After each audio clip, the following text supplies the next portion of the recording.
لائیں، کہیں کہ ہمارا رب اللہ ہے، پھر اس پر جم جائیں۔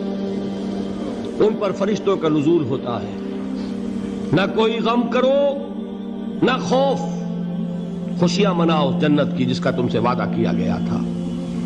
اللہ کی ربوبیت پر اطمینان جب انسان کو ہو جاتا ہے، میرا رب اللہ ہے، ربی اللہ، انسان کے لیے نہ کوئی کھٹکا، نہ کوئی خطرہ، نہ کوئی خوف، نہ کوئی حزن۔ جو کچھ ہو رہا ہے کس کے اذن سے ہو رہا ہے؟ اللہ کے اذن سے۔ اللہ کے اذن کے بغیر پتا تک نہیں ہلتا۔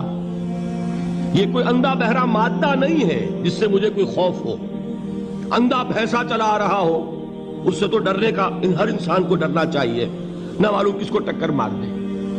لیکن نہیں، اس کائنات کو چلانے والا ایک سمیع و بصیر خدا ہے، وہ جو میرا دوست ہے، میرا ولی ہے۔ اللہ ولی الذین آمنوا یخرجہم من الظلمات الی النور۔ اللہ اہل ایمان کا ولی ہے، ساتھی ہے، پشت پناہ ہے، مددگار ہے، حمایتی ہے۔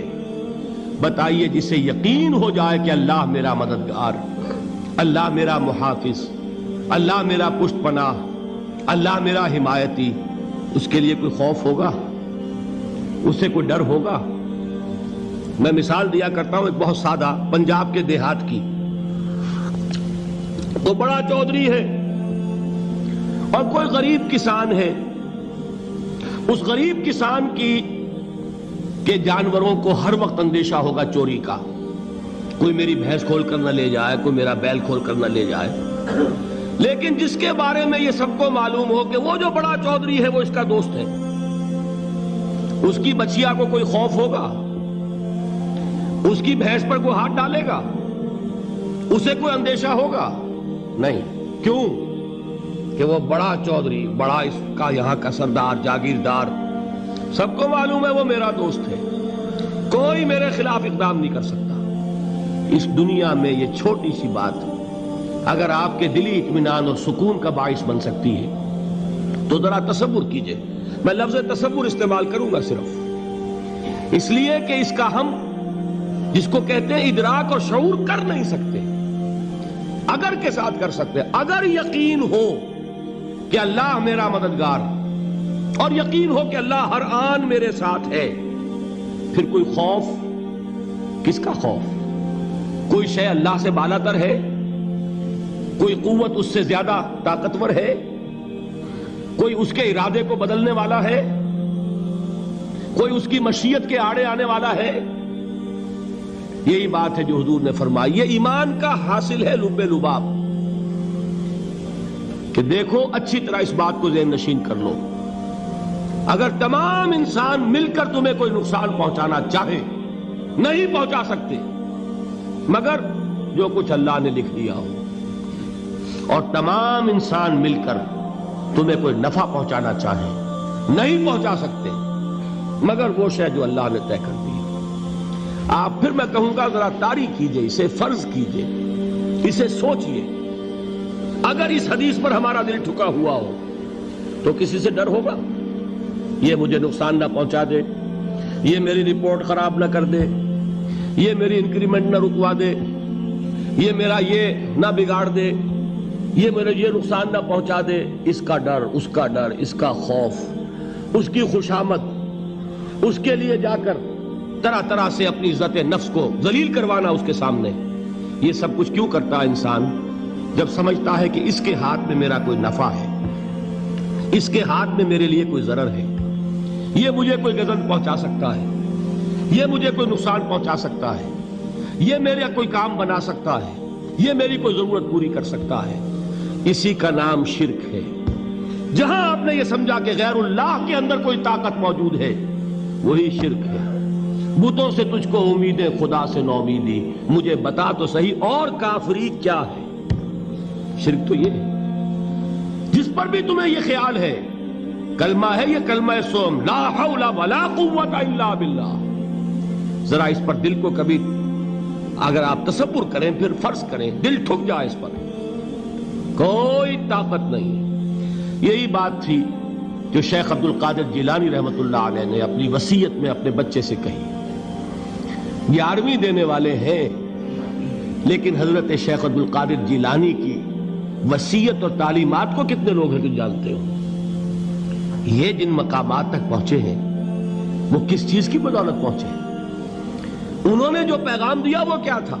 اے میرے بچے، جس طریقے سے قرآن مجید میں حضرت لقمان کی نصیحتیں جو ہے نقل کر دی گئی ہیں، میں یہ عرض کروں گا بالفرض اگر قرآن حضرت عبد القادر جیلانی کے بعد نازل ہوا ہوتا تو شیخ عبد القادر کی یہ نصیحتیں بھی قرآن میں درج ہوتی. اتنی اونچی نصیحتیں ہیں. اے میرے بچے، اس حقیقت کو ذہن نشین کر لے، لا فاعل فی الحقیقت ولا مؤثر الا اللہ.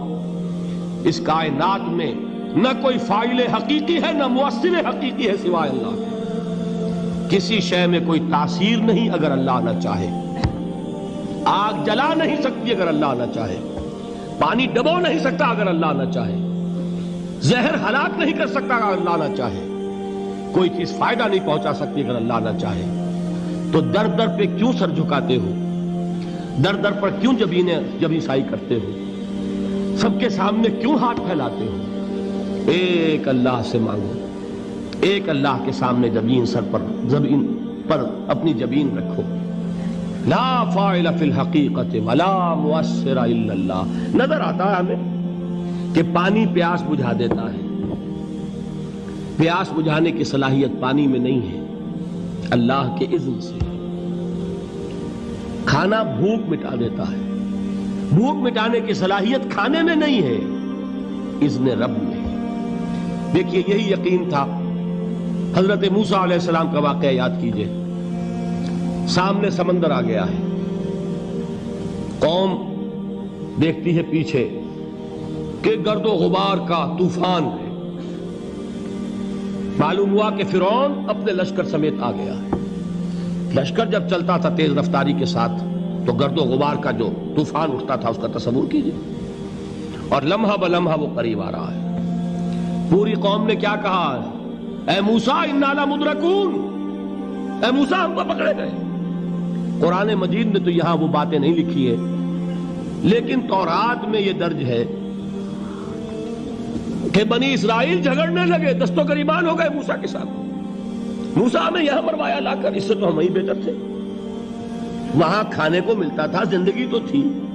بیگار ہم کر رہے تھے، موت تو نہیں تھی. اب جو کچھ ہوگا اس کا تصور کرو، جس طریقے سے ہمارے ٹکڑے اڑائے جائیں گے. تو لڑ رہے ہیں حضرت موسیٰ علیہ السلام سے. یہ تورات کی تفصیل ہے. قرآن میں صرف اتنا آیا ہے، پریشان ہو کر انہوں نے کہا انا لمدرکون. موسیٰ ہم تو پکڑے گئے. اس وقت موسیٰ کا جواب کیا ہے؟ کلا ان معی ربی سیہدین. نہیں، میرے ساتھ میرا رب ہے، وہ راستہ دے گا.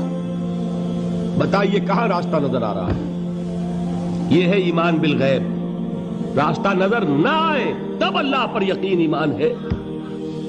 جیب میں پیسے ہوں اور تب دل کو اطمینان ہے تو ایمان کس پر ہوا؟ پیسے پر، اللہ پر نہیں. جب وسائل و ذرائع نہ ہوں اور پھر یقین ہو کہ اللہ مسبب الاسباب ہے، وہ اسباب کا پابند نہیں ہے، وہ اسباب کا محتاج نہیں ہے، اسباب اس کے محتاج ہیں. اگر یہ یقین ہے تو اللہ پر ایمان ہے.